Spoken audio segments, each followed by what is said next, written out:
Welcome to Read-Aloud with Miss Katie. Make sure you hit that subscribe button on our YouTube page so you never miss a story, especially these Halloween ones that's happening.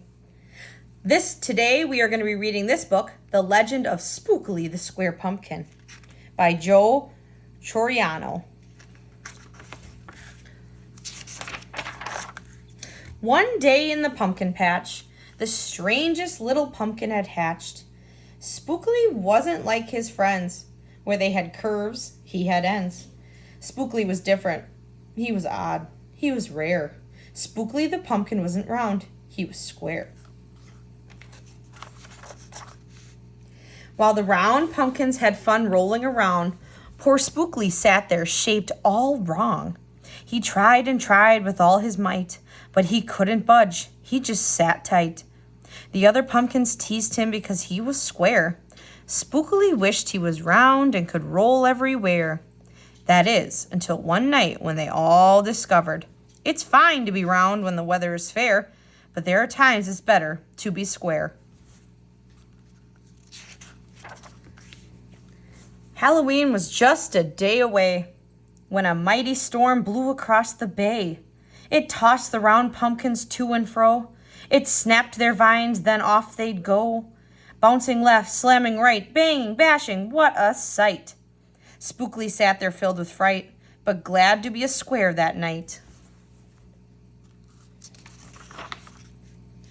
Suddenly the fence gave way. 3 pumpkins rolled out into the bay. Spookley knew what must be done. It was up to him. He was the one. He teetered, he tottered, he tipped, he tried, and finally flipped. He was on his side. Again he tipped, again he flopped, again he flipped, and then he stopped. Right in the gap where the fence had snapped, he blocked the way. The hole was capped. All the pumpkins shouted, "Hooray!" Spookley the square pumpkin had saved the day. Then a pumpkin hit him with a whack. He thought his shell would start to crack. Then another one hit him with a thump, and another with a smack. Then one by one, a ton of pumpkins piled on the stack, with a bang and a bash and a crunch and a crash, and then it all went black. At dawn, when the storm had stopped, the farmer came out and checked his crop. He picked his pumpkins up one by one and laid them out in the warm, dry sun.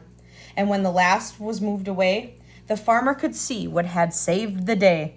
An odd-shaped pumpkin, short and dense, was wedged against the broken fence. Its shell was bruised, its stem was too, but there was brave little Spookley, sitting straight and strong and true. Right then and there, the farmer knew all of the seeds he's ever sown, Spookley's were the most special that he had ever grown. And next year when it was time to sow, he sowed those seeds in every row. He watered and weeded and watched them grow. And oh, that morning about mid-June when the pumpkin patch began to bloom, there were tiny pumpkins everywhere. Hundreds and hundreds of them, square. But some were cubes and some rectangular. Some were flat, others triangular. There were bright red ones and 2 rows of blue. There were polka dot pumpkins and rainbow ones too. There were hundreds of colors and hundreds of shapes. Oh, what a garden variety makes. Now, every year on Halloween, Spookley's Patch is quite a scene. People come from far and near to see what wonders grew that year. They stop, they gawk, they gaze, they stare. Then they pick a pumpkin that's round, triangular, or perfectly square. Now, you know the story of how Spookley grew. Maybe someday you'll tell someone too, and they'll go tell someone who will go tell another. And maybe one day we will all discover you can't judge a book or a pumpkin by its cover.